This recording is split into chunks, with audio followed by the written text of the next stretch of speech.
terbatas kuasa-Mu Tuhan. Semua dapat Kau lakukan. Apa yang kelihatan mustahil bagiku, itu sangat mungkin bagimu. Tak terbatas kuasa-Mu Tuhan. Semua dapat Kau lakukan. Apa yang kelihatan mustahil bagiku, itu sangat mungkin bagimu. Di saat ku tak berdaya, kuasa-Mu yang sempurna. Ketika ku percaya mujizat itu nyata, bukan karena kekuatan, namun Roh-Mu ya Tuhan. Ketika ku berdoa, mujizat itu nyata. Shalom saudaraku, selamat pagi, selamat bertemu kembali di dalam renungan firman Tuhan pada pagi hari ini. Baik, sebelum kita memulai pembacaan dan renungan firman Tuhan pada pagi hari ini, mari kita masuk di dalam doa terlebih dahulu. Bapa kami di dalam surga, terima kasih kalau pada pagi hari ini kami diberikan kesempatan lagi untuk kami boleh merenungkan kebenaran firman Tuhan. Terima kasih untuk berkat-berkat Tuhan sepanjang minggu ini dan hari ini kami diberikan kekuatan, kesehatan. Terima kasih Bapa untuk segala anugerah-Mu. Sebentar kami akan bersama-sama merenungkan kebenaran firman Tuhan. Tuhan memberkati dan menolong hamba-Mu yang akan menyampaikan kebenaran firman Tuhan. Biarlah kami semuanya dapat berkat dari dalamnya. Terima kasih Bapa, terima kasih Yesus. Terpujilah nama-Mu, di dalam nama Bapa, Putra dan Roh Kudus kami sudah berdoa dan mengucap syukur. Haleluya. Amin. Puji nama Tuhan, saudara, pada pagi hari ini kita masih diberikan waktu untuk kita boleh merenungkan kebenaran firman Tuhan. Nah, kebenaran firman Tuhan pada pagi hari ini saya akan ambil dari Markus pasal yang kelima, ayat 21 sampai ayat yang ke-43. Pagi hari ini saya akan mengajak saudara-saudara untuk kita belajar satu peristiwa yang ada di dalam Markus pasal yang kelima ayat 21 sampai ayat yang ke-43. Nah, saudaraku, peristiwa yang terjadi di dalam Markus pasal yang kelima ayat 21 sampai 43 ini, yang pertama adalah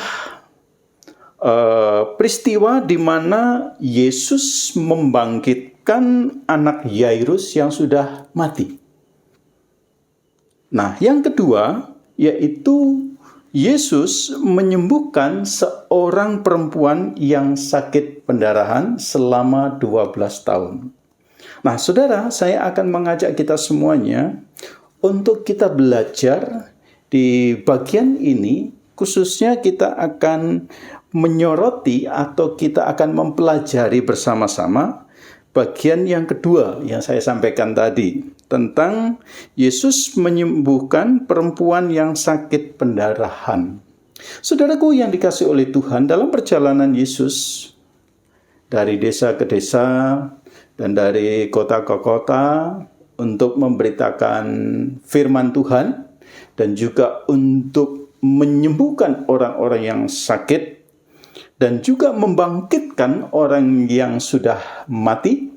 Nah, Yesus senantiasa diikuti oleh banyak orang. Jadi di sana dikatakan bahwa sesudah Yesus menyeberang lagi dengan perahu, orang banyak berbondong-bondong datang lalu mengerumuni dia, sedang ia berada di tepi danau. Nah, Yesus menjadi tokoh sentral di sini karena orang-orang ingin melihat dan juga ada juga yang ingin mengalami mujizat Tuhan. Kebanyakan mereka mengikuti berbondong-bondong, mengikuti Yesus hanya untuk melihat peristiwa-peristiwa yang sedang dilakukan oleh Yesus Kristus.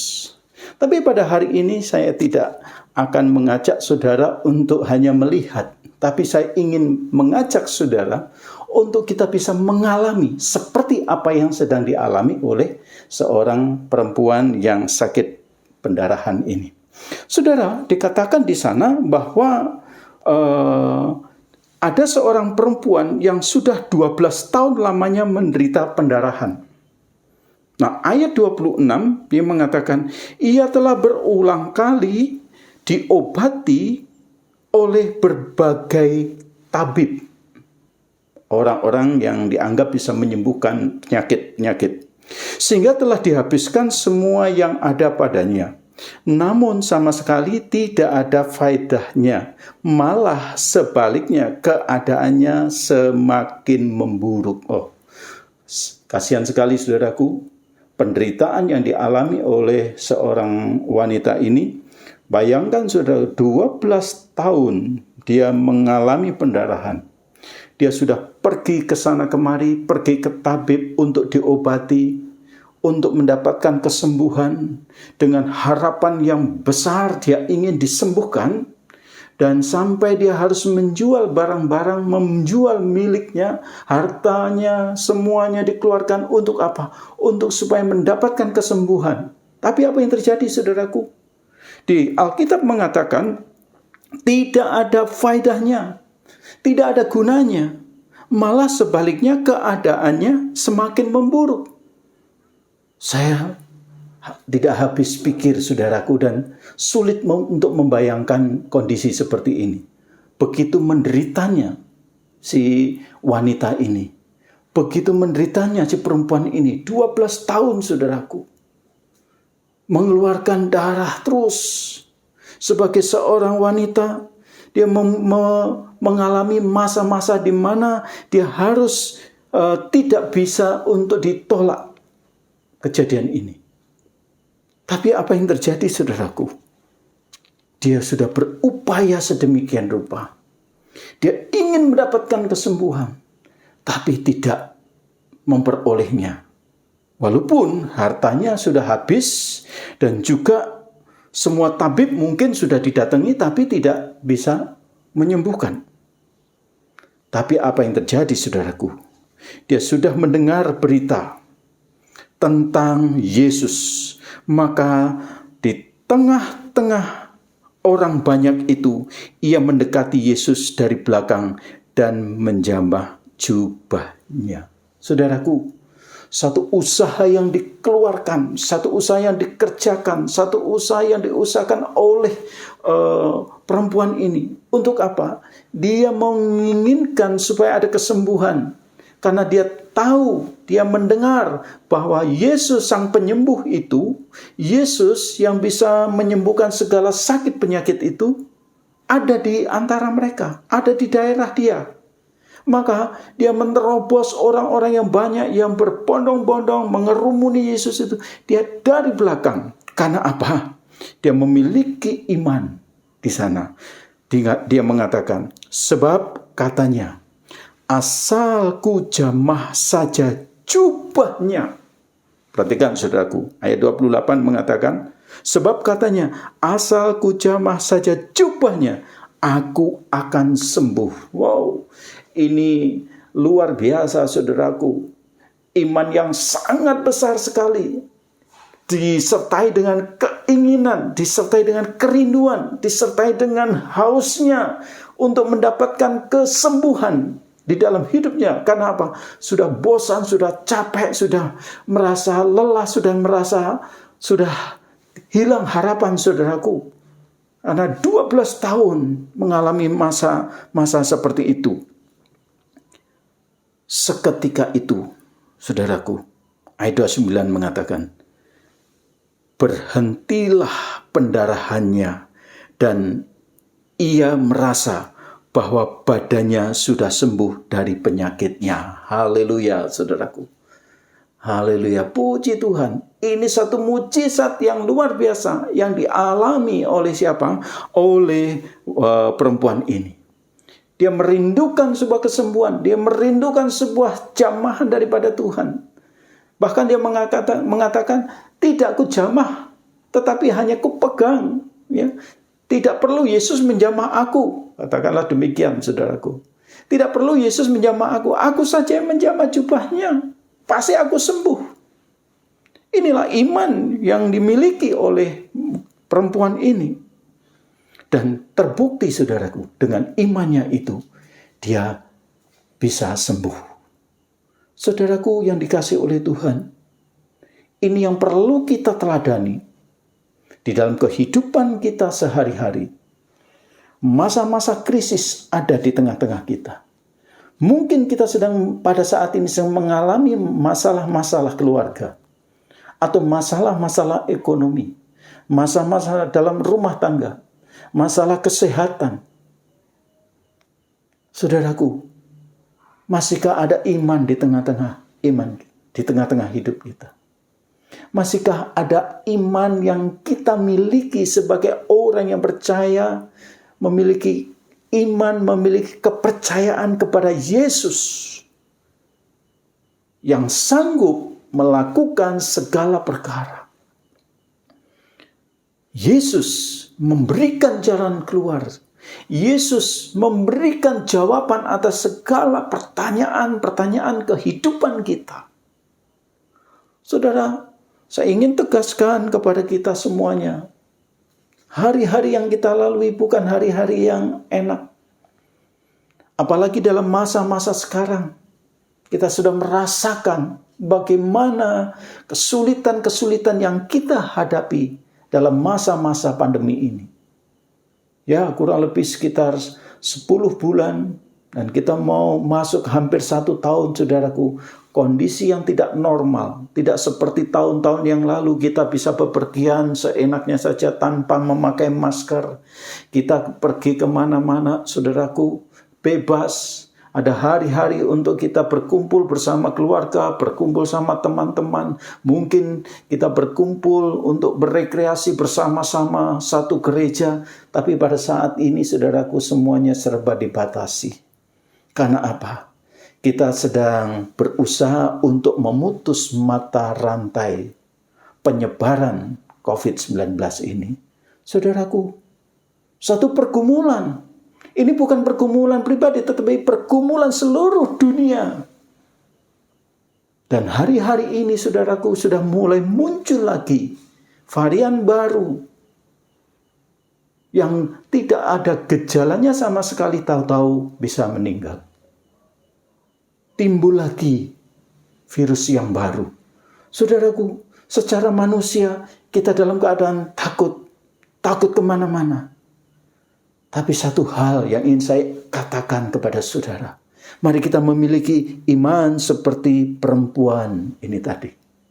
Yang selama 12 tahun.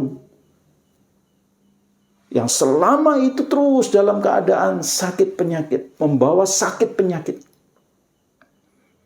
Tapi saudaraku, dia memiliki iman. Iman yang luar biasa. Dia mengatakan, asalku jamah jubahnya saja. Inilah iman, saudaraku. Di tengah-tengah perjuangan, di tengah-tengah tidak ada harapan, di sana ada jawaban. Dia datang kepada orang yang tepat. Dia datang kepada alamat yang tepat. Dia datang kepada Yesus yang sanggup membereskan seluruh persoalan yang dia hadapi. Contoh yang indah pada pagi hari ini buat kita semuanya, saudaraku.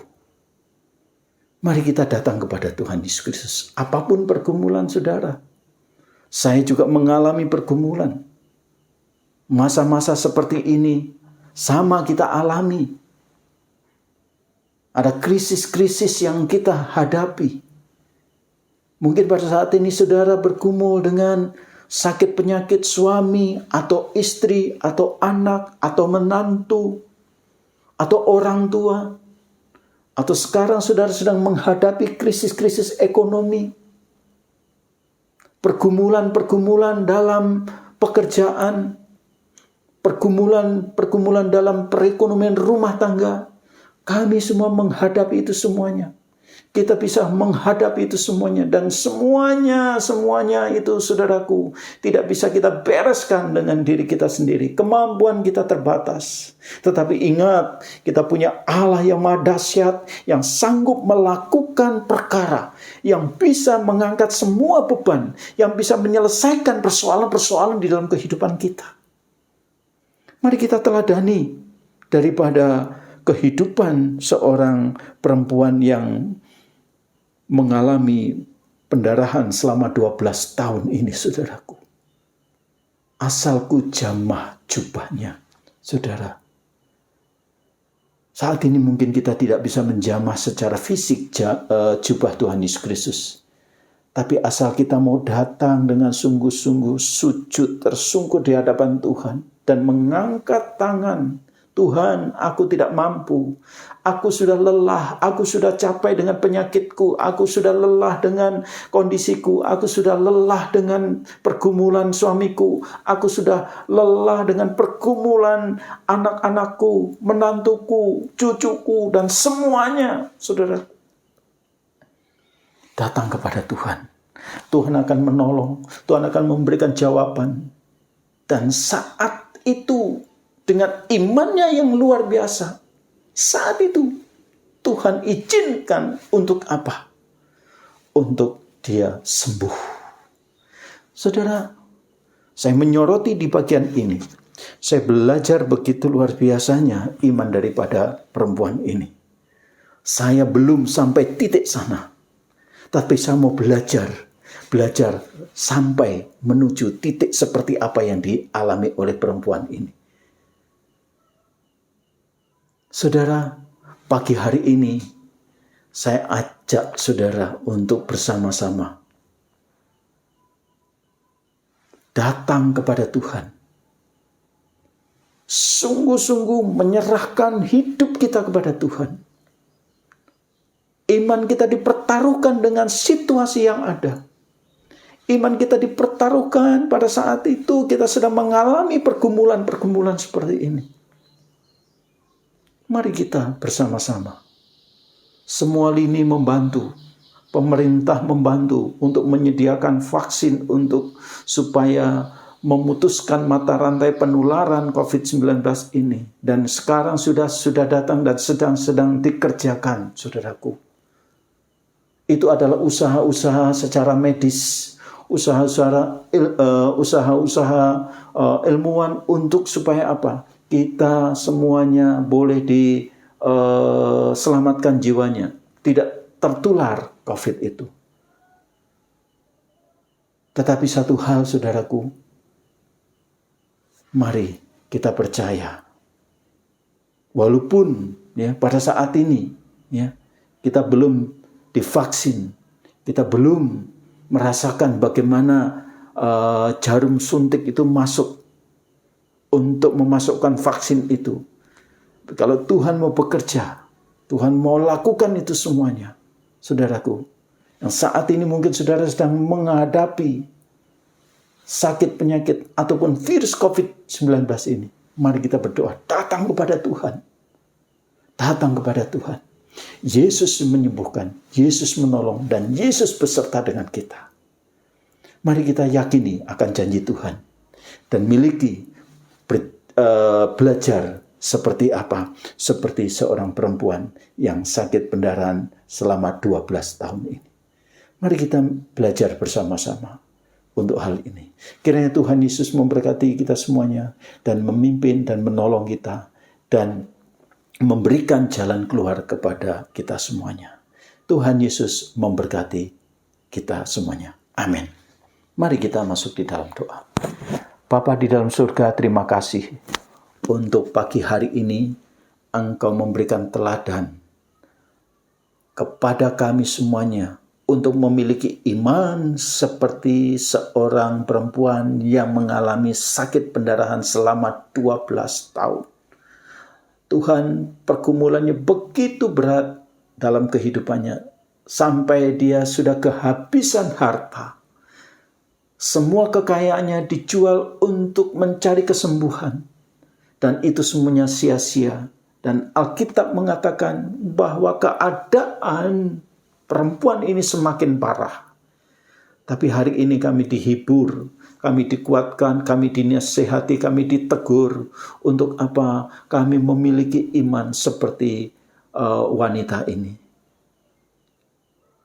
Kami mau datang kepada Tuhan. Ajar untuk kami mempercayai Yesus Allah yang sanggup melakukan segala perkara itu. Terima kasih Tuhan Yesus. Berkati kami semuanya. Kami berdoa untuk sahabat-sahabat kami, untuk saudara-saudara kami, untuk jemaat-Mu Tuhan, yang pada saat ini mengalami sakit penyakit. Tuhan, dalam nama Tuhan Yesus sembuhkan ya Bapa. Kalau pada pagi hari ini Tuhan Yesus, mereka di dalam situasi, kondisi, pergumulan dengan perekonomian, rumah tangga, pekerjaan, dan lain sebagainya. Dalam nama Tuhan Yesus Kristus kami berdoa Tuhan Yesus, Engkau memberikan jalan keluar. Kami berdoa mereka yang bergumul dengan suami, mereka yang bergumul dengan istri, mereka yang bergumul dengan anak cucu, mereka yang bergumul dengan menantu, mereka yang bergumul dengan segala persoalan-persoalan dalam keluarga. Tuhan, Engkau menguraikan ya Bapa. Engkau akan mengurai benang kusut yang ada di dalam keluarga, sehingga Tuhan Yesus mereka boleh memiliki satu kelegaan. Terima kasih kami berdoa untuk mereka yang terbeban berat Tuhan Yesus. Engkau jamah Tuhan Yesus. Engkau sanggup mengangkatnya ya Bapa. Kalau seandainya itu harus menjadi beban kami, Tuhan memberikan kekuatan kepada kami untuk kami boleh membawa beban itu, sehingga kami tidak sampai jatuh tergeletak. Terima kasih Bapa, terima kasih. Berkat-Mu pada pagi hari ini, biarlah senantiasa menolong dan menyertai kami. Terpujilah nama-Mu ya Bapa. Berkat kasih karunia daripada Tuhan Yesus Kristus menyertai kami semuanya. Haleluya. Amin. Amin. Puji nama Tuhan, saudaraku yang dikasihi oleh Tuhan. Biarlah pagi hari ini kita dikuatkan melalui kebenaran firman Tuhan ini. Terpujilah nama Tuhan dan selamat berhari Minggu, selamat berjuang di dalam iman. Kiranya Tuhan menyertai dan menolong kita. Haleluya. Amin. Shalom.